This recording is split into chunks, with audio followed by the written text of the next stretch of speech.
Welcome dear rockets, कैसे हैं आप सभी। आपके सपोर्ट की बदौलत आज हम लेकर आ गए हैं अक्वा गेम सीरीज का पार्ट 3। पिछले 2 पार्ट्स के लिंक्स डिस्क्रिप्शन में है, उनको जाकर देख लीजिए और तब जाकर इस पूरी सीरीज का आप मजा ले पाएंगे। तो पिछले पार्ट में हमने देखा कि निक का एक ईमेल देखकर तिरुसा और माइकल एक गेम खेलने गए थे और शुरू में इनको लगा था कि उन्हें शहर से दूर किसी जगह पे ले जाया गया है और वहीं पर एक गेम चल रहा है, लेकिन बाद में पता चला था कि ये गेम खेलने के लिए असल में इन्हें एक सुनसान आइलैंड पर लाया गया है। पहला गेम आपको पता है कि तिरुसा और माइकल को मिलाकर 4 लोगों के बीच हुआ था, जिसमें तिरुसा और माइकल जीतते थे। थॉमस वहां बड़ा परेशान था क्योंकि उसे कोई अपोनेंट नहीं मिल रहा था और तब पता चला था कि निक ने थॉमस के साथ खेलने के लिए मिशा को चुना था और वो भी ये गेम खेलने के लिए आई थी। मिशा को वहां देखकर सभी चौंक गए थे कि ये यहाँ पर कैसे आ गई। मतलब किसी ने उसे एक्सपेक्ट नहीं किया था वहां पर और ये भी नहीं सोचा था कि मिशा इतना डेंजरस गेम खेलने आएगी। तब निक बताता है कि मैंने ही तुम्हारे दोस्त को एक मैजिकल चाबी देकर मिशा को यहाँ पर बुलवाया था। अब बेन कहता है कि वैसे इसे भी चाबियों का लालच आ गया होगा, इसलिए गेम खेलने आई होगी। अच्छा।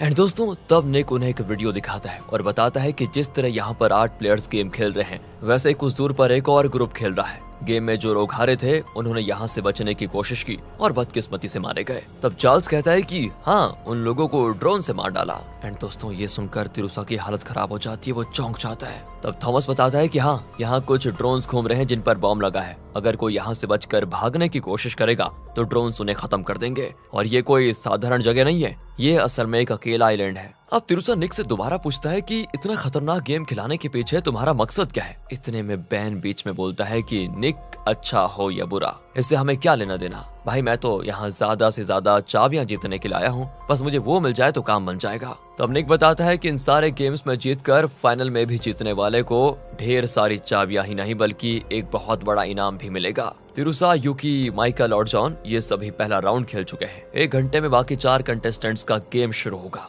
देखते हैं, और जीत हासिल करने के लिए छोटी छोटी कुर्बानियां तो देनी पड़ेंगी भाई। तिरुसा गुस्से में पूछता है कि तुमने मेरे पापा की जो जान ली थी, क्या वो मेरे पापा की छोटी सी कुर्बानी थी? निक हंस कर कहता है कि मैंने ऐसा तो नहीं कहा, लेकिन हाँ, फिलहाल ये सवाल कोई मायने नहीं रखता यहाँ पर। तुम चाहो तो इस गेम को जीतकर अपने पापा की मौत का बदला ले लो। खैर, अगले राउंड की तैयारी कर लो। ये कहकर दोस्तों निक चला जाता है। अब थॉमस मिशा से कहता है कि तुम इतनी नर्वस क्यों हो, तुम अपनी मर्जी से यहाँ पर आई हो ना? वो कहती है नहीं, मैं ऑफिस से घर लौटी तो कुछ आदमियों ने मेरी माँ और मेरे भाई को बंदी बना कर रखा था और तब निक ने मुझे कॉल करके धमकाया कि मैं तुम्हें एक चाबी भेज रहा हूँ, उसे लेकर तुम गेम खेलने आ जाओ, वरना तुम्हारे भाई और माँ की जान ले लूंगा। और उनकी जान बचाने के लिए ही मुझे यहाँ पर आना पड़ा। अब तिरुसा थॉमस से कहता है कि अब मिशा के परिवार की जान तुम्हारे हाथ में है, कैसे भी उसे जिता दो। पर थॉमस कहता है कि अच्छा, मुझे तो बस अपने जीतने से मतलब है, अगर मैं हार गया तो मेरी जान भी तो जा सकती है। दोस्तों, यहाँ से तिरुसा निक का पीछा करता है तो पता चलता है कि वो फोन पर किसी से बात कर रहा है। एंड इतने में थॉमस तिरुसा के पीछे पीछे आ जाता है। तिरुसा कहता है वैसे हमारे फोन्स को यहाँ सिग्नल नहीं मिल रहा, तो इसके फोन पर सिग्नल कैसे आ रहा है? तब थॉमस बताता है कि मैंने जंगल में एक टावर को देखा था, शायद सिर्फ निक का फोन उस टावर से कनेक्टेड है। वहीं पर उन खूनी ड्रोन्स ने मुझे और चार्ल्स को अटैक किया था, शायद वो हमें उस टावर के पास जाने से रोक रहा था। और जब हम वहाँ से भाग रहे थे तो समुद्र तट पर मैंने एक बोट भी देखा। हम उस पर चढ़कर बचने की सोच ही रहे थे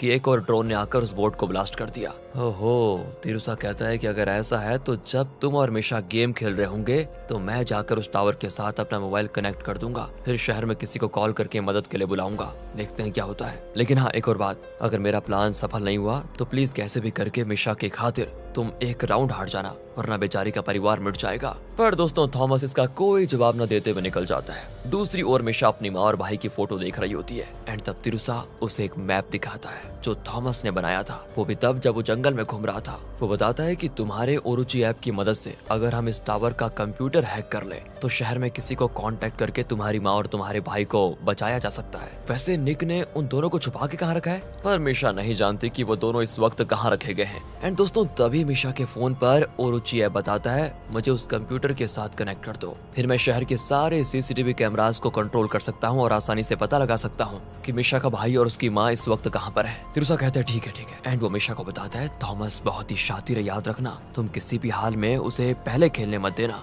वरना वो अपने सुपर पावर का इस्तेमाल करके तुम्हें हरा देगा। और वैसे भी मुझे लगता है ट्रिक्स के मामले में तुम उससे नहीं हरा पाओगी, इसलिए बेहतर यही होगा कि तुम उसके हर एक्शन को ध्यान से देखो और उसी के अकॉर्डिंग अपनी चाल चलो। इसी तरह तुम जीत सकती हो बस। यहाँ रियान को दिखाते हैं जो तिरुसा और थॉमस को कॉल करता है, पर दोनों नॉट रीचेबल आते हैं। वो बॉक्सर मार्क से भी पूछता है, लेकिन उससे भी तिरुसा और थॉमस का कुछ पता नहीं होता। दूसरी ओर दोस्तों, तिरुसा थॉमस के बनाए हुए मैप को फॉलो करके उस टावर की ओर जा रहा होता है एंड यहाँ मिशा और थॉमस का गेम दोस्तों होता है शुरू। थॉमस अपनी चाबी टेबल पर गाड़ने वाला होता है कि मिशा उसको रोक कर कहती है, सुनो, इस तरह के कई गेम्स खेलकर जीत भी चुके हो ना तुम, तो अगर इस बार तुमने अपनी चाबी गाड़ी तो जो भी मॉन्स्टर निकलेगा वो तुम्हें तुम्हारी शक्ति के बारे में बताएगा। लेकिन मैं पहली बार खेल रही हूँ, मुझे अपनी सुपर पावर का पता नहीं है और ये तुम्हारे लिए एक बड़ा एडवांटेज बन जाएगा और मेरे हारने के चांसेस यहाँ पर बढ़ जाएंगे। इसलिए काम करते हैं, इस गेम में मेरी चाबी इस्तेमाल होगी ताकि मुझे भी तो अपनी पावर का पता चले, ताकि जब डीमन आएगा तो वो मुझे मेरी शक्ति के बारे में बताएगा और मैं तब तुम्हारे अच्छे से मुकाबला कर पाऊंगी।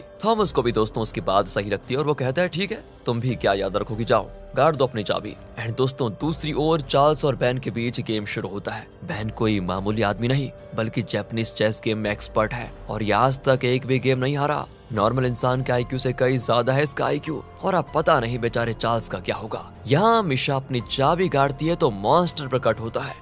ये तो एक आंख वाला नया मॉन्स्टर आ गया है जिसका नाम एल्बा है। वो गेम के बारे में बताता है कि इस गेम का नाम है गोल्ड गन सिल्वर गन। यह है प्राइस बॉक्स जो कि एक बैंक की तरह होगा। जब मैं इस पर हाथ रखूंगा तो ये एक अमाउंट दिखाएगा। तुम्हारे पास जो 2 बॉक्सेस हैं उसमें 2 टाइप के बटन्स हैं। एक बटन चोर को रिप्रेजेंट करता है और दूसरा आम इंसान को। अगर तुम में से किसी को पैसों का लालच आ जाए तो तुम्हें अपने बॉक्स में चोर वाला बटन प्रेस करना है और अगर तुम्हारे अपोनेंट ने भी चोर का बटन दबाया तो 10 सेकंड के लिए यहाँ का लाइट ऑफ हो जाएगा। उस वक्त जो सबसे पहले अपने अपोनेंट को शूट करेगा उसी को प्राइज अमाउंट मिलेगा। थॉमस पूछता है कि अगर मैंने चोर वाला बटन दबाया और मिशा ने आम इंसान का और मैंने मिशा को शूट कर दिया तो क्या होगा? एल्बा कहता है कि अगर तुमने चोर होकर एक आम इंसान को शूट किया तो पेनल्टी के तौर पर तुम पर 3000 पॉइंट्स का फाइन लगेगा, यानी तुम्हें नेगेटिव पॉइंट्स दिए जाएंगे, यानी -3000। और हाँ, एक और चीज ध्यान से सुनो, अगर तुमने गन का ऊपरी लीवर खींच दिया और वापस ठीक पोजीशन पर नहीं रखा और उसी वक्त लाइट भी ऑफ हुई तो गन फिर भी शूट करेगा। याद रखना, गन चाहे कहीं पे भी शूट करे उसका हमला तो तुम्हारे अपोनेंट पर ही होगा और गेम के एंड में जिसके पास ज्यादा पॉइंट्स होंगे वही होगा विनर। और दोस्तों यहाँ पर एल्बा थॉमस को फ्रीज करके मिशा को उसकी शक्ति के बारे में बताता है। कहता है कि ये तुम्हारा पहला गेम है इसलिए मैं तुम्हें तुम्हारे सुपर पावर्स के बारे में बताने वाला हूँ। अगर तुम चाहती हो कि थॉमस अपने बॉक्स में चोर वाला बटन प्रेस करे तो तुम्हें बस अपने मन में ये सोचना है कि वो चोर वाला बटन प्रेस करे। ऐसे में अगर वो बॉक्स उठाएगा तो जरूर चोर वाला बटन ही प्रेस करेगा। लेकिन हाँ, इसमें एक प्रॉब्लम है, अगर उसके शरीर में कहीं भी चोट लगी और उसका खून निकला तो वो ऑटोमेटिकली तुम्हारे सुपर पावर से बाहर निकल जाएगा, मतलब फिर तुम उसके माइंड को कंट्रोल नहीं कर सकती। मिशा को दोस्तों ये सब कुछ समझाकर एल्बा फिर थॉमस को नॉर्मल कर देता है और गेम होता है शुरू। पहले राउंड में $5000 दांव पर लगे हैं। अमाउंट बहुत ज्यादा है लेकिन इस वक्त मिशा दुविधा में होती है कि वो चोर सिलेक्ट करे या आम इंसान। एंड तब उसे तिरुसा की बात याद आती है कि थॉमस ट्रिक्स के जरिए गेम्स जीतता है, इसलिए तुम उसके एंगल से सोचकर ही गेम को खेलना, तभी जीत पाओगी। ये कहा था तिरुसा ने, यही इसको याद आ रहा है। तो मिशा समझ जाती है कि अमाउंट इतना ज्यादा है तो थॉमस सोच रहा होगा कि मैं चोर वाला बटन प्रेस करूंगी, लेकिन नहीं, मैं तो आम इंसान वाला बटन प्रेस करने वाली हूँ। ये सोचकर वो चुपके से बटन को प्रेस कर देती है। लाइट ऑफ हो जाता है और जैसा मिशा ने एक्सपेक्ट किया था थॉमस झट से गन निकालकर शूट कर देता है। और क्योंकि दोस्तों मिशा ने तो आम इंसान सिलेक्ट किया था तो थॉमस को -3000 पॉइंट्स मिलते हैं। पर दोस्तों थॉमस बिल्कुल परेशान नहीं होता। दूसरी ओर तिरुसा को दिखाते हैं, वो टावर को ढूंढ रहा होता है तो पता चलता है कि यूकी उसका पीछा कर रही है। वो कहती है, मुझे तुमसे चिढ़न थी कि तुमने मुझे हरा दिया, लेकिन अब मुझे तुम्हारी फिक्र भी है क्योंकि तुम्हारे पास मेरी मैजिकल चाबी है। उस चाबी के बिना मेरी लाइफ फिर से शून्य हो जाएगी। अगर तुम्हें कुछ हो गया तो वो चाबी मेरे हाथ कभी नहीं आएगी, इसीलिए तुम्हारा पीछा कर रही थी। अचानक एक ड्रोन इन पर हमला करने आता है और ये लोग बचकर एक ऊंची चट्टान के एज पर खड़े हो जाते हैं। अब दोस्तों इससे पहले कि ड्रोन इन पर बॉम्ब फेंके दोनों नीचे कूद जाते हैं। दूसरी ओर अगला राउंड होता है शुरू तो मिशा थॉमस का ध्यान भटकाने के इरादे से कहती है, तुमने तो तिरुसा को ही हरा दिया था, इतना शातिर खिलाड़ी होकर अगर तुम मुझसे हार गए तो तुम्हारी बड़ी इंसल्ट होगी, है ना? पर दोस्तों ये थॉमस उसके जाल में फंसने वाला नहीं है। फिर दोनों अपने अपने बटन्स प्रेस करते हैं और लाइट ऑफ होता है। इस बार भी थॉमस ही शूट करता है क्योंकि उसने चोर सिलेक्ट किया था, पर उसने सोचा भी नहीं था कि मिशा इस बार भी आम इंसान को सिलेक्ट करेगी। इसी वजह से थॉमस को फिर से -3000 पॉइंट्स मिलते हैं, यानी दोस्तों अब उसके टोटल पॉइंट्स हैं -6000। और अगर इन दोनों ने चोर सिलेक्ट किया होता और लाइट ऑफ हुई होती तो जो पहले शूट करेगा उसी को पॉइंट्स मिलते हैं दोस्तों। और आपको तो पता ही है, जो आम इंसान को शूट करेगा उसे उतने ही माइनस पॉइंट्स मिलेंगे और अपोनेंट को कोई पॉइंट्स नहीं मिलेंगे। दूसरी ओर दोस्तों, माइकल निक से मिलने जाता है और बताता है कि शुरू में तो तुम्हारे दबाव में आकर मैं इस गेम को खेलने के लिए राजी हुआ, लेकिन अब मुझे गेम बहुत ही अच्छा लगने लग गया है। तुम सच में एक मास्टरमाइंड हो। पर निक कहता है कि मैं तो सिर्फ गेम्स चलाता हूँ, इसका मास्टरमाइंड कोई और ही है। दूसरी ओर दोस्तों, चट्टान से कूदने की वजह से तिरुसा और यूकी दोनों को चोट लग गई थी, लेकिन यूकी कुछ ज्यादा ही घायल हो गई थी और अब वो चल भी नहीं पाती। उसने पैर पर पट्टी बांधी होती है। तो तिरुसा कहता है कि तुम यहीं पर सेफ रहो, मैं अकेले जाकर टावर को ढूंढता हूँ। अरे तुम मजाक तो नहीं कर रहे? इतने सारे ड्रोन बॉम्ब लिए घूम रहे हैं, अगर तुम्हारे जाने के बाद किसी ड्रोन ने मुझ पर बॉम्ब गिरा दिया तो मेरा क्या होगा? अगर तुम्हें मेरी जरा भी फिक्र है तो मुझे यहाँ से उठा कर ले चलो प्लीज। तिरुसा भी दोस्तों उस पर तरस खाकर उसे उठाकर चलने लगता है। एंड यहाँ पर थर्ड राउंड होता है शुरू। पर इस राउंड में न जाने थॉमस ने क्या सोचा था, वो अपनी गन ही फेंक देता है दोस्तों। पर मिशा जानती है कि जरूर इसका कोई ना कोई प्लान तो है। इसने गन तो फेंक दिया, लेकिन फिर भी इसके जीतने के चांसेस ज्यादा हैं। ये सोचकर वो फिर से आम इंसान का बटन दबाती है और लाइट ऑफ हो जाता है। पर जैसा मिशा ने एक्सपेक्ट किया था, इस बार थॉमस मिशा को शूट नहीं करता और जब लाइट ऑन होती है तो पता चलता है कि थॉमस ने चोर सिलेक्ट किया था। अब दोस्तों मिशा ने आम इंसान चुना है, तो अब अगर मिशा एक चोर को शूट करेगी तो उसे 1000 पॉइंट्स मिलेंगे। पर मिशा थॉमस को शूट नहीं करती, जिसकी वजह से थॉमस को 1000 पॉइंट्स मिल जाते हैं, यानी बैंक के $1000 थॉमस को मिल जाते हैं और वो ये राउंड जीत जाता है। पर पहले से थॉमस के खाते में माइनस 6000 पॉइंट्स थे, यानी कि 1000 पॉइंट्स जीतने के बाद अब उसके पास माइनस 5000 पॉइंट्स हो जाते हैं। चलिए अब चलते हैं चौथे राउंड की तरफ। बैंक में टोटल $10,000 रखे जाते हैं। पर थॉमस को देखिए, वो कहता है इस बार भी मुझे गन की जरूरत नहीं है, और ये कहकर वो फिर से गन को पीछे फेंक देता है। दोस्तों अब मिशा के पास एक ही रास्ता बचा है और वो है कि अब कोई भी गलत फैसला ना ले। पर वो समझ नहीं पाती कि आखिर थॉमस करने क्या वाला है। वहाँ जंगल में तिरुसा और यूकी ने उस टावर को ढूंढ लिया था दोस्तों, और यहाँ मिशा बैंक में रखे हुए उन $10,000 को खोना नहीं चाहती और इस बार वो करती है चोर को सिलेक्ट। वो सोचती है कि इस बार थॉमस भी जरूर चोर ही सिलेक्ट करेगा, इसीलिए लाइट ऑफ होते ही वो झट से थॉमस को शूट कर देती है। पर यहाँ एक गन शॉट के बजाय 2 गन शॉट सुनाई देते हैं और जब लाइट वापस आती है तो पता चलता है कि दोनों ने चोर ही सिलेक्ट किया था। इतना ही नहीं दोस्तों, थॉमस के बोर्ड पर कोई बुलेट नहीं लगा होता है, लेकिन मिशा के बोर्ड पर बुलेट का निशान होता है, जबकि थॉमस ने गन हाथ में उठाया ही नहीं था। मिशा चौंक जाती है और हम भी कि ये कैसे हो सकता है। तो अब थॉमस हंसने लगता है कि शायद तुमने गेम के रूल्स ठीक से नहीं सुने हैं। लाइट ऑफ होने से पहले अगर गन का लीवर खींचा जाए और उसे वापस उसकी पोजीशन पर ना रखा जाए तो लाइट ऑफ होने पर वो अपने आप शूट करेगा, और वो जहां भी शूट करे गोली तो अपोनेंट को ही लगेगी। और मैंने उसी रूल का फायदा उठाया और ये गेम यानी राउंड जीत गया। और दोस्तों अब मिशा को पता चलता है कि थॉमस ने जानबूझकर पहले 2 राउंड हारे थे ताकि ये रूल मिशा के जहन में ही ना रहे। थॉमस कहता है अब समझिएगा मेरी शातिरी है, बड़ी आ रही थी बनने। खैर दोस्तों आगे सिर्फ 2 राउंड्स बचे होते हैं। वो कहता है सुनो, मुझे हराने के लिए तुम्हें अगले दोनों राउंड जीतने होंगे, पर नहीं, मुझे नहीं लगता कि तुम ऐसा कर पाओगी। और दोस्तों अब थॉमस के जो माइनस 5000 पॉइंट्स थे, तो अब 10,000 जीतने के बाद उसके पास बचे हैं 5000। पता है ना 5000 माइनस हो गए इसीलिए। दूसरी ओर तिरुसा और यूकी टावर के पास पहुंच जाते हैं, पर अगर वो दरवाजा खोलेंगे तो एक बॉम्ब फटेगा, क्योंकि टावर के दरवाजे पर निक ने ऐसी सेटिंग करके रखी हुई है कि कोई भी आए तो बॉम्ब फटे। अब ग्लास विंडो से तिरुसा ये देख लेता है और दरवाजा खोलने के बजाय वो पत्थर से ग्लास को तोड़ देता है। फिर अंदर जाकर वो उस कंप्यूटर से ओरुचि को कनेक्ट कर देता है, तो 1 मिनट का टाइमर ऑन हो जाता है दोस्तों। तभी यूकी चिल्लाती है कि अरे ठीक से करो ना, कंप्यूटर में 4 पासकोड्स देने होंगे तब जाकर ये बॉम्ब डिसेबल होगा, अगर एक भी गलत हो गया तो बॉम्ब फट जाएगा और तुम अंदर ही जलकर राख हो जाओगे।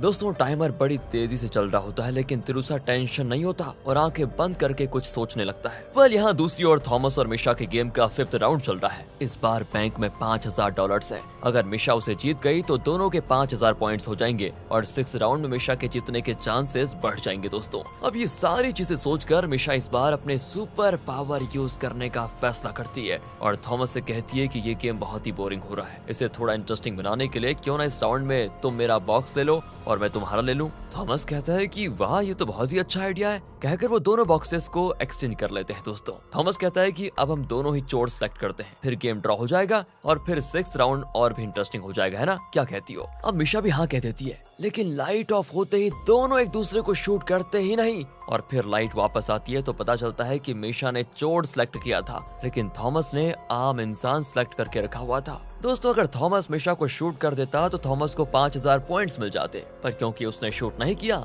तो मीशा को 5000 पॉइंट्स मिल जाते हैं। पर अब थॉमस तो समझ नहीं पाता कि ये कैसे हुआ, उसने तो चोरी सिलेक्ट किया था, फिर ये आम इंसान वाला बटन कैसे सिलेक्ट हुआ, ये बटन कैसे बदल सकते हैं नहीं। लेकिन दोस्तों, सिर्फ मीशा जानती है कि उसने अपने सुपर पावर की मदद से थॉमस का माइंड कंट्रोल किया ताकि वो आम इंसान ही सिलेक्ट करे। यहाँ दूसरी ओर बेन और चार्ल्स के बीच चल रहा गेम में बेन ने चार्ल्स को बड़ी आसानी से हरा दिया था, और यहाँ मीशा और थॉमस का 6th राउंड शुरू होता है। इस बार बैंक में $10,000 रखे गए हैं। मीशा फिर से अपनी सुपर पावर का इस्तेमाल करने का फैसला करती है। अगर मीशा ने ऐसा किया, थॉमस वही बटन प्रेस करेगा जो मीशा चाहेगी। तो मीशा दोबारा मन में सोच लेती है कि थॉमस आम इंसान सिलेक्ट करे, और वो बहुत ही कॉन्फिडेंट होती है वही ये गेम जीतेगी, इसीलिए वो खुद चोर का बटन प्रेस करती है दोस्तों। लेकिन जब लाइट ऑफ होती है ना, तो थॉमस मीशा को शूट कर देता है दोस्तों, और जब लाइट ऑन होती है तो पता चलता है दोनों ने ही चोर ही सिलेक्ट किया था। मीशा तो चौंक जाती है कि ये कैसे हो सकता है, मेरी सुपर पावर का क्या हुआ, वो काम क्यों नहीं करी जितना तो मुझे चाहिए था। एंड तब थॉमस हंसकर कहता है कि तुम्हें क्या लगा कि मैं बार बार धोखा खाऊंगा, जब मैंने चोर बटन प्रेस किया लेकिन असल में आम इंसान सिलेक्ट हुआ, तभी मुझे शक हो गया था कि तुम अपनी पावर का मुझ पर इस्तेमाल कर रही हो। मुझे पता चल गया था कि तुम्हारा पावर मुझे तभी कंट्रोल कर सकता है जब मैं अपने हाथ से बटन को टच करूंगा, इसीलिए मैंने हाथ से बटन को टच करने के बजाय एक पेन से चोर का बटन प्रेस किया। बताओ, देखा तुमने, और इसीलिए तुम मेरे माइंड को कंट्रोल नहीं कर पाए। जब तुम एक्सपेक्ट कर रही थी कि मैं आम इंसान सिलेक्ट करूंगा तो मैंने अपनी मर्जी के मुताबिक चोर सिलेक्ट किया। दोस्तों, ये सुनकर मीशा बहुत रोती है कि अब मेरे भाई और मेरी माँ को कोई नहीं बचा सकता। दूसरी ओर तिरुसा और यूकी उस कंप्यूटर पर सही पासकोड एंटर करने की कोशिश में लगे होते हैं। एंड तब तिरुसा को थॉमस का दिया हुआ मैप याद आता है। उसमें ये लोग जिस रास्ते से इस टावर तक पहुंचे थे वो रास्ता Z जैसा शेप में था, यानी अगर कीपैड पर देखें तो ये हुआ 1379। तो तिरुसा गैस करता है कि शायद यही पासकोड होगा, और वो पैनल में उसी नंबर को एंटर करता है जो कि सही भी था दोस्तों। और फाइनली इस तरह बॉम्ब डीएक्टिवेट हो जाता है। अब तिरुसा उस कंप्यूटर को हैक करके मीशा के परिवार का लोकेशन ट्रेस कर लेता है, जिसे निक ने किडनैप करके रखा था। वो तुरंत रियान और मार्क को इन्फॉर्मेशन देता है और वो वहाँ पर जाते हैं और निक के आदमियों को मारकर मीशा की माँ और भाई को रेस्क्यू कर लेते हैं। अब तिरुसा भी फटाफट मीशा को यह खुशखबरी देने आता है। मीशा तो उसको गले लगाकर रोने लग जाती है और थैंक कहती है। अब तिरुसा थॉमस से पूछता है कि अगर मैं निक के कंप्यूटर को हैक करने में सफल नहीं होता तो क्या तब भी तुम मीशा को हरा देते। थॉमस हंसकर कहता है कि मुझे पता था तुम जरूर निक के कंप्यूटर को हैक कर लोगे। अगर इस गेम में मैं हार जाता तो मेरी मैजिकल चाबी के साथ जो मेरी लाइफ जुड़ी हुई है वो मीशा के हाथ में चली जाती, लेकिन अगर उसके अगले गेम में यह हार गई तो सिर्फ इसकी ही नहीं, इसके साथ मेरी जान भी खतरे में पड़ जाएगी। इससे बेहतर तो यही था कि इस गेम में मैं जीत जाता। तो अब होगा ये कि मीशा की चाबी मेरे पास है और उस चाबी के साथ मीशा की लाइफ भी अब मेरे पास सुरक्षित रहेगी, इसकी जान खतरे में नहीं पड़ेगी। एंड दोस्तों, तब निक आकर कहता है कि तुम्हारा अगला राउंड 1 घंटे में शुरू होगा। तभी वहाँ पर माइकल आता है तो निक निकल जाता है। तिरुसा उससे कहता है कि क्या तुम निक के साथ मिले हुए हो। माइकल कहता है अरे तुम मुझे गलत समझ रहे हो। निक के नजदीक जाकर मुझे ये पता लगा कि असल में निक के ऊपर एक बॉस है जिसके पास 50 मैजिकल चाबियां ऑलरेडी है। यहाँ के सारे गेम्स जीतकर जो फाइनल विनर होगा उसके साथ निक का बॉस खेलेगा और 1 घंटे के बाद फिर से अगला गेम शुरू होगा जो कि एक टीम गेम है। इस पर तिरुसा और यूकी एक टीम और माइकल और जॉन दूसरी टीम में होते हैं। गेम मास्टर है लीजा जो बताता है कि इस गेम का नाम है बास्केट फ्रूट्स। हर प्लेयर के पास 15 वुडन ब्लॉक्स होंगे जिनमें लौकी, संतरा, अंजीर, एप्पल और नाशपाती फ्रूट्स के 3-3 ब्लॉक्स होंगे। हर फ्रूट का वैल्यू उसी ब्लॉक पर डॉट्स के जरिए बताया गया होगा। तो गेम की शुरुआत में तुम्हें अपने किसी 5 ब्लॉक्स को आगे रखना होगा। उन ब्लॉक्स को आपके अपोनेंट्स नहीं देख सकते, लेकिन आप जो ब्लॉक्स रखेंगे उन फ्रूट्स के हिसाब से इस छोटे से मैदान में कुछ गोटियां लुढ़क कर आएंगी। सोच लो, अगर यूकी कहेगी कि मैदान में 5 एप्पल्स हैं और आपको लगता है कि वो गलत है तो तुम्हें कहना होगा कि हमें उस पर शक है। पर ध्यान रहे, शक शब्द का इस्तेमाल करना होगा, तब जाकर मैं ये रिवील करूंगा कि असल में मैदान में कितने एप्पल्स हैं। अगर यूकी के बताए हुए नंबर से वो बहुत कम निकला तो तुम वो राउंड जीत जाओगे। अगर वो सही निकला तो यूकी जीत जाएगी और अपोनेंट गेम से एलिमिनेट हो जाएगा। इस गेम में एक और शर्त है, क्योंकि तुम 4 लोग खेल रहे हो तो ये भी पॉसिबल है कि एक राउंड में तुम तीनों एक ही फ्रूट वाले ब्लॉक्स को आगे रखोगे। मतलब तब मैदान में एक ही फ्रूट के 12 गोटियों के होने के चांसेस होंगे। अगर ऐसा हुआ तो ऑटोमेटिकली शक की गुंजाइश होगी और चेक किया जाएगा कि क्या वाकई में 12 हैं या नहीं। अगर 12 गोटियां नहीं तो आपको पॉइंट्स मिलेंगे, वरना अगले प्लेयर्स को पॉइंट्स दिए जाएंगे। दोस्तों, इस तरह कॉम्प्लिकेटेड रूल्स को समझाकर देकर लीजा गेम शुरू करता है। पहली बारी होती है यूकी की, जो कहती है कि मैदान में 5 नाशपतियां हैं। उसके पास बैठा जॉन शक शब्द का इस्तेमाल करता है, तो इस पर लीजा मैदान में पड़े नाशपतियों को दिखाता है जिसमें सिर्फ 4 होते हैं। मतलब दोस्तों यूकी का जवाब गलत था और वो गेम से बाहर हो जाती है। यहाँ जॉन को पॉइंट्स मिलते हैं। अब जॉन कहता है कि मैदान में 3 एप्पल्स हैं। तिरुसा को ये गलत लगता है क्योंकि फ्रूट्स में सबसे ज्यादा पॉइंट्स एप्पल के होते हैं, तो ये मुमकिन नहीं है कि पहले ही राउंड में कोई एप्पल ब्लॉक को मैदान में उतारेगा। तब तिरुसा कहता है कि मुझे शक है, एंड शक शब्द सुनकर लीजा मैदान में पड़ी गोटियों को चेक करता है, तो पता चलता है कि मैदान में एक भी एप्पल नहीं है और इस वजह से जॉन गेम से बाहर हो जाता है और तिरुसा को पॉइंट्स मिलते हैं। पर दोस्तों ये जॉन ना तिरुसा को देखकर हंसता भी है और दूर जाकर बैठ जाता है। लगता है इसमें कोई ट्रिक छुपी हुई है। तिरुसा की बारी आती है तो वो कहता है कि मैदान में 8 लौकियां हैं। असल में इस गेम में सबसे कम वैल्यू लौकी की होती है, तो तिरुसा को लगा कि पहले राउंड में सबने लौकी को ही मैदान में उतारा होगा और अब अपोनेंट के जवाब देने की बारी आती है। पर माइकल कहता है मुझे लगा तुम ये गेम जीतोगे, लेकिन तुम तो धोखा खा गए यार। यूकी और जॉन तो एलिमिनेट हो चुके हैं, इस वजह से मुझे और तुम्हें ये साफ पता चल चुका है कि उनके ब्लॉक्स में कौन से फ्रूट्स थे, और उस हिसाब से ये साफ पता चलता है कि उनके पास सिर्फ 5 लौकियां थी और मुझे नहीं लगता कि तुमने 2 से ज्यादा लौकियों का इस्तेमाल किया होगा। रही बात मेरी, तो मैंने इस बार अपनी लौकियां मैदान में उतारी ही नहीं। मतलब तुम्हारा आंसर गलत है, इसलिए मुझे शक है तुम्हारे जवाब पर। एंड शक शब्द सुनकर लीजा चेक करता और बताता है यहाँ सिर्फ 7 लौकियां हैं। तो इस राउंड में माइकल जीत जाता है और तिरुसा दोस्तों एलिमिनेट हो जाता है। तब वो तिरुसा से कहता है कि मैंने तुम्हारे हर गेम के हर मूव को करीब से देखा है यार, इस गेम में तुम मुझसे जीत ही नहीं सकते। दूसरी ओर दोस्तों मिशा तिरुसा की मदद करना चाहती है। उसे लगता है कि निक ने उन 5 मैजिकल चाबियों को इसी घर में कहीं छुपा के रखा होगा। अगर वो चाबियां मिल जाएं तो उन्हें नष्ट करके हम यहाँ से बच निकल सकते हैं, ऐसा ये सोचते हैं। इसी इरादे से वो ओरुचि की मदद से उन चाबियों को ढूंढने में लग जाती है। पर ओरुचि बताता है कि यहाँ तो हर कमरे में कूड़ा कचरा भरा हुआ है, चाबी कहीं नहीं है। तभी वो देखती है कि जंगल में एक जगह बहुत सारे पक्षी उड़ रहे हैं। मिशा को शक है कि निक ने वहीं पे चाबियां छुपा के रखी होंगी, इसीलिए वो उस जगह की ओर निकल जाती है। यहाँ यूकी तिरुसा को हिम्मत देती है कि सुनो, अगले राउंड में तुम जरूर जीतोगे। और तब तिरुसा बताता है कि तुम माइकल के बारे में नहीं जानती। स्कूल में वो बेसबॉल बैट ठीक से पकड़ नहीं पाता था, लेकिन उसने मेरा गेम देखकर बहुत कुछ सीखा। एक दिन तो उसने मुझसे भी बेहतर खेला, और जब मैंने पूछा कि कल रात तुम बैट पकड़ना भी नहीं जानते थे और आज इतना शानदार कैसे खेल पाए, तो उसने बताया क्या कहा कि मैंने तुम्हारे गेम को देखा और रात भर प्रैक्टिस करके सीख गया। यूकी दोस्तों समझ जाती है कि तिरुसा का गेम देखकर माइकल बहुत कुछ सीख चुका है और सीख भी सकता है आगे। फिर अगले राउंड में दोस्तों जॉन और माइकल जीतते हैं। थर्ड राउंड में भी तिरुसा और यूकी जीत नहीं पाते और अब फोर्थ और आखिरी राउंड शुरू होने वाला है। अगर इसमें भी तिरुसा हार गया तो उसकी सारी चाबियां छीन ली जाएंगी और वो एलिमिनेट हो जाएगा। यहाँ मिशा को दोस्तों जंगल में कोई फॉलो कर रहा होता है। वो घबराकर पेड़ के पीछे छुप जाती है। तभी अचानक यूट्यूबर चार्ल्स उसके सामने आता है। वो मिशा का हाथ पकड़कर कहता है तुम बहुत सुंदर हो, चलो तुम्हारी एक वीडियो बनाता हूँ। मिशा अपना हाथ छुड़ाने की कोशिश कर रही होती है कि वहाँ थॉमस आकर दोस्तों चार्ल्स को पकड़ लेता है और कहता है क्यों मैं यूट्यूबर, आइंदा उसकी तरफ आंख उठाई ना तो हाथ पैर तोड़ दूंगा, फिर ना तेरा यू बचेगा और ना ही तेरी ट्यूब। वो दोस्तों डर कर भाग जाता है वहाँ से। एंड यहाँ तिरुसा और यूकी का लास्ट राउंड शुरू होने वाला है। पर इसी बीच जॉन यूकी के कंधे पर हाथ रखकर उसके साथ फ्लर्ट करने की कोशिश करता और कहता है इस गेम के बाद हम दोनों एक आउटिंग के लिए चलते हैं, क्या कहती हो। ये कहकर वो चला जाता है। तभी तिरुसा आकर पूछता है कि वो यहाँ पर क्यों आया था, क्या करने आया था। यूकी कहती है कुछ नहीं, मेरे साथ थोड़ा फ्लर्ट करके चला गया। एंड दोस्तों यहाँ तिरुसा को शक होने लग जाता है और वो यूकी को गले लगाकर उसके कान में कुछ कहता है, जिसके बारे में फिलहाल कुछ रिवील तो नहीं किया जाता। पर अब जॉन माइकल के पास आकर कहता है कि अगले राउंड में तुम्हें जीतना होगा, वरना तिरुसा को तुम कभी हरा नहीं पाओगे। मैंने मिशा के कंधे पर हाथ रखने के बहाने उस पर एक छोटा माइक सेट कर दिया है। इन वायरलेस एयरफोन की मदद से तुम उनकी बातें सुन लोगे आराम से। वो मैदान में कौन से फ्रूट्स उतारने वाले हैं ये भी हम उनकी बातों से जान पाएंगे। पहले तो दोस्तों माइकल चीटिंग करने से इनकार कर देता है, लेकिन बाद में वो मान ही जाता है। अगले राउंड की शुरुआत में वो देखता है कि मैदान में 6 संतरे हैं। अगले राउंड की शुरुआत में वो कहता है मैदान में 6 संतरे हैं। असल में जॉन ने मिशा पर जो माइक फिक्स किया था उसकी मदद से उसने तिरुसा और यूकी की बातें सुन ली थी,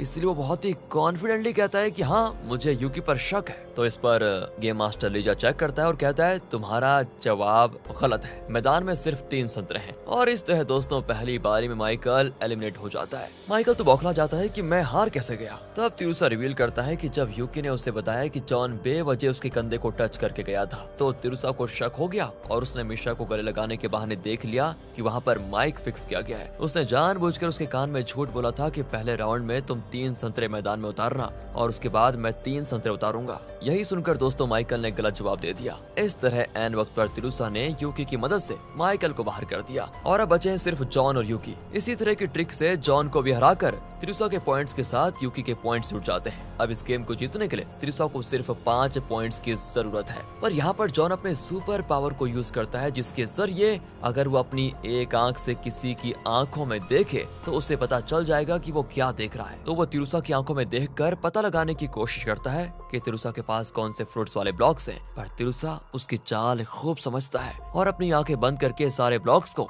उल्टा कर लेता है ताकि जॉन को कुछ दिखे ही ना। और फिर तिरुसा अपनी सुपर पावर को यूज करके उन ब्लॉक्स को कुछ देर के लिए उसी पोजीशन में चिपका देता है। कुछ देर के बाद जॉन के सुपर पावर का टाइम खत्म हो जाता है एंड दोस्तों इस पर माइकल हंसता है कि आखिर हम तिरुसा के सुपर पावर को बाहर लाने में सफल हुए और अब तिरुसा इस गेम में दोबारा अपनी सुपर पावर यूज नहीं कर पाएगा और अब मैं अपनी सुपर पावर यूज करूंगा, जिससे कि मैं तुमसे जो भी सवाल करूंगा उसका सिर्फ हाँ या ना सच्चा जवाब दोगे, तुम झूठ नहीं बोल पाओगे। तो बताओ तुम्हारे ब्लॉक्स में 3 एप्पल्स हैं, है ना? यूकी चिल्लाती है कि तिरुसा उसे कोई जवाब मत दो, पर तिरुसा कहता है हाँ। और ये सुनकर दोस्तों माइकल को एक पल के लिए बड़ी खुशी होती है, लेकिन वो यूकी को देखता है तो वो स्माइल कर रही होती है। माइकल समझ जाता है कि इस बार भी तिरुसा ने पक्का कोई चाल चली है, मतलब तिरुसा ने हाँ में जवाब दिया है तो शायद वो झूठ बोल रहा है और उसके पास एप्पल्स नहीं है। तो वो जॉन से कहता है कि मैं दावे के साथ कह सकता हूँ कि तिरुसा ने अपने सारे एप्पल्स मैदान में उतारे हैं, तो कम से कम मैदान में 5 एप्पल्स तो होंगे ही, लेकिन वो तिरुसा झूठ बोल रहा है कि 3 एप्पल्स हैं। एंड दोस्तों माइकल की बात को मानकर जॉन भी कह देता है कि मैदान में 5 एप्पल्स हैं, पर तिरुसा शक शब्द को यूज करता है तो गेम मास्टर लीजा आ जाता है और सीधा कहता है कि ये राउंड तिरुसा और यूकी जीत चुके हैं। एंड दोस्तों इस पर तिरुसा और यूकी खूब हंसते भी हैं। तिरुसा कहता है कि मैं तब से तुम्हारा सारा तमाशा देख रहा हूँ जॉन,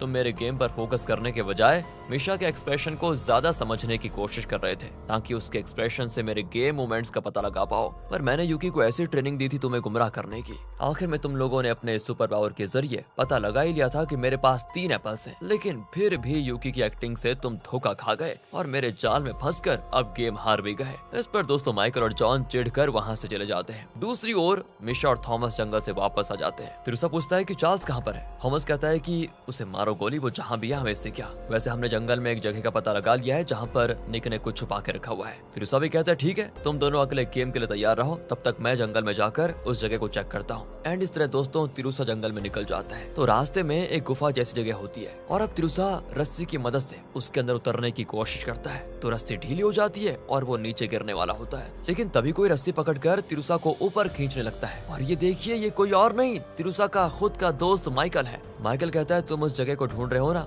जहाँ निक ने अपनी सारी चाबियां छुपा के रखी हुई है, आओ मैं तुम्हें बताता हूँ। पर तिरुसा कहता है कि अच्छा मैं तुम पर कैसे विश्वास कर लूं। माइकल कहता है अरे क्या बात कर रहे हो, तुम मुझे अपना दुश्मन मानते हो क्या? मैं तुम्हारा दोस्त हूँ यार और हमेशा मैं तुम्हारा ही साथ दूंगा। तुम्हारी मदद करने के लिए ही मैं निक के साथ क्लोज हुआ ताकि वो मुझ पर विश्वास करे और अपने सारे सीक्रेट्स मुझे बताए। अगर मैंने गेम जीता और सारी चाबियां हासिल कर भी ली तब भी मैं तुम्हारी ही मदद करूंगा। पर तिरुसा कहता है सॉरी यार, ये सब तूने मुझे पहले क्यों नहीं बताया, मैं खामखा तुझे गलत समझ रहा था। हाँ कोई बात नहीं, वैसे मुझे पता चला है कि निक का जो बॉस है वो गेम खेलने में बहुत एक्सपर्ट है और अभी तो मैं और ज्यादा इन्फॉर्मेशन पता लगाने की कोशिश कर रहा हूँ, देखते हैं क्या होता है। तभी वहाँ के लाउड स्पीकर पर अनाउंस होता है दोस्तों कि अगला गेम शुरू होने वाला है। उस गेम में मिशा और थॉमस एक टीम में होंगे और बेन और चार्ल्स दूसरी टीम में। अब अगले सीन में थॉमस को दिखाते हैं जिसे नींद में अपनी माँ और बहन की मौत के बारे में कुछ बुरे सपने आते हैं। वो झट से उठ खड़ा होता है और बड़बड़ाता है कि ये बुरे सपने कब बंद होंगे यार, परेशान हो गया इससे। तो वो जल्दी से पानी पीकर गेम खेलने चला जाता है। अब दूसरी ओर तिरुसा और माइकल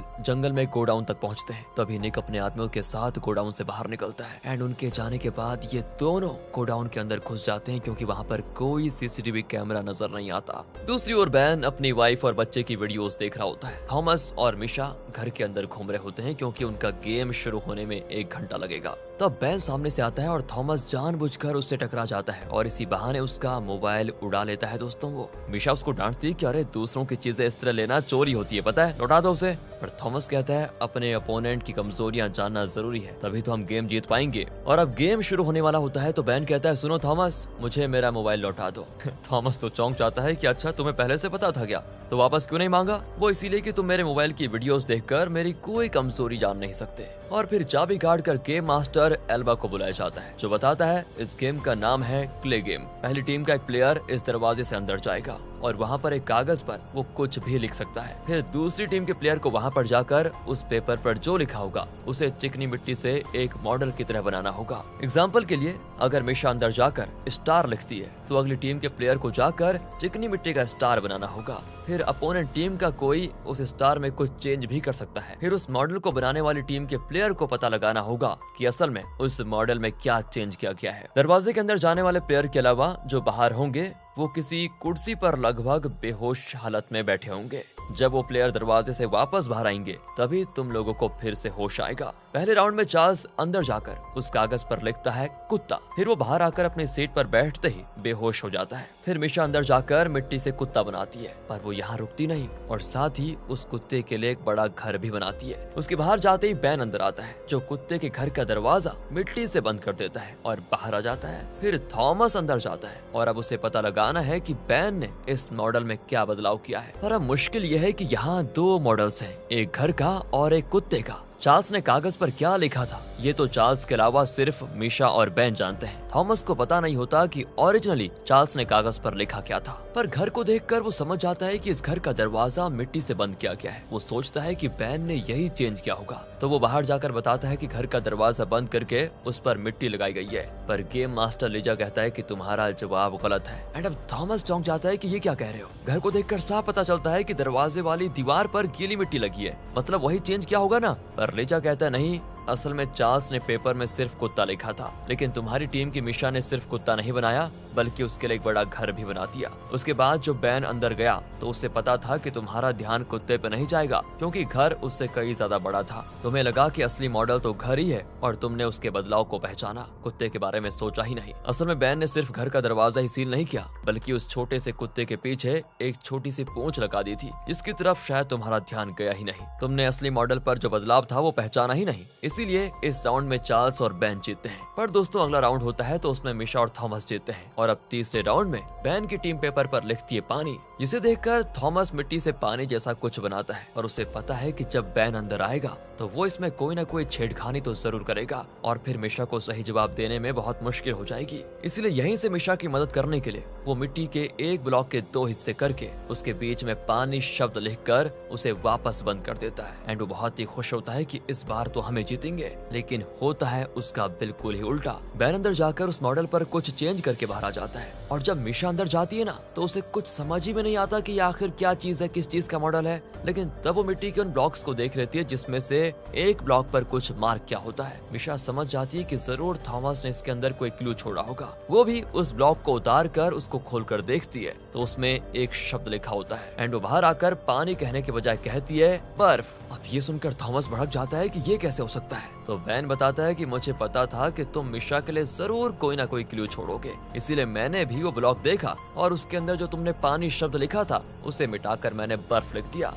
तुम्हारे जाल में तुम ही फंस गए। थॉमस दोस्तों अब डरने लगता है कि कहीं हम ये गेम हार ना जाए। दूसरी ओर तिरुसा को दिखाते हैं। वो और माइकल गोडाउन में एक जगह पर कुछ मास्टर कंप्यूटर को देख लेते हैं, जिसमें कुछ जगहों को रेड मार्क में किया गया है। माइकल कहता है कि निक की बातों से मुझे लगा कि ये कोई बड़े लेवल का ऑपरेशन है। तिरुसा कहता है कि मुझे तो ये बहुत ही बड़ा मिलिट्री ऑपरेशन लग रहा है और मैप को इस जगह को मार्क करके बॉस लिखा हुआ है, यानी निक का बॉस इसी लोकेशन पर होगा। लगता है वो चाइना से यहाँ पर आ रहा है। फिर वो उस जगह की तलाशी लेते हैं। तब तिरुसा को वहाँ पर एक बटन दिखता है जिसे प्रेस करने पर वहाँ के 2 रैक्स अपने आप हटने लगते हैं और बीच में निक की सारी मैजिकल चाबियां होती है। लेकिन इनकी बदकिस्मती थी कि उसी पल निक अंदर आ जाता है। तिरुसा जल्दबाजी में सारी चाबियां अपने बैग में डाल देता है और चाबी वाला बोर्ड एकदम खाली देखकर निक घबराने के बजाय हंसता है। दोस्तों उसके आदमी कहते हैं कि वो लोग ज्यादा दूर तक नहीं गए होंगे, हमें जल्द ही उनको पकड़ना होगा। पर दोस्तों निक को देखिए जरा भी टेंशन नहीं होती उसे। वो कहता है कोई बात नहीं, वो लोग कहीं नहीं जा सकते। ये कहकर वो बड़े आराम से बाहर निकल जाता है। एंड दोस्तों ये दोनों अंदर छुपे उनकी बातें सुन रहे होते हैं। तब तिरुसा माइकल से कहता है कि तुम थोड़ी देर बाद सेफली वापस आ जाना,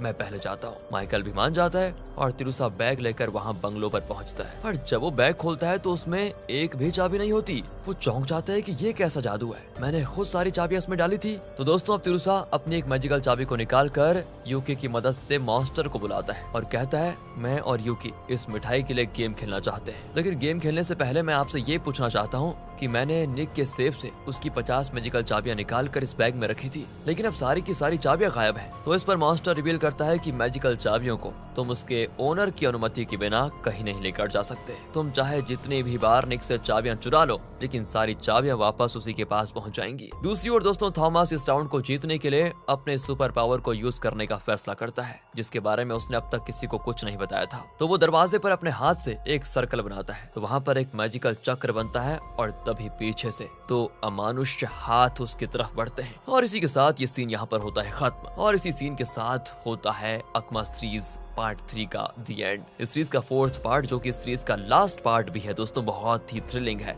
इसलिए किसी भी कीमत पर उसे मिस मत करिए। और अगर ये वीडियो अच्छा लगा हो, स्टोरी अच्छी लगी हो, एक्सप्लेनेशन अच्छा लगा हो, तो इसे ज्यादा से ज्यादा शेयर करने की कोशिश करें। मिलते हैं आपसे अगली वीडियो में, ध्यान रखेगा अपना, and finally thanks for watching.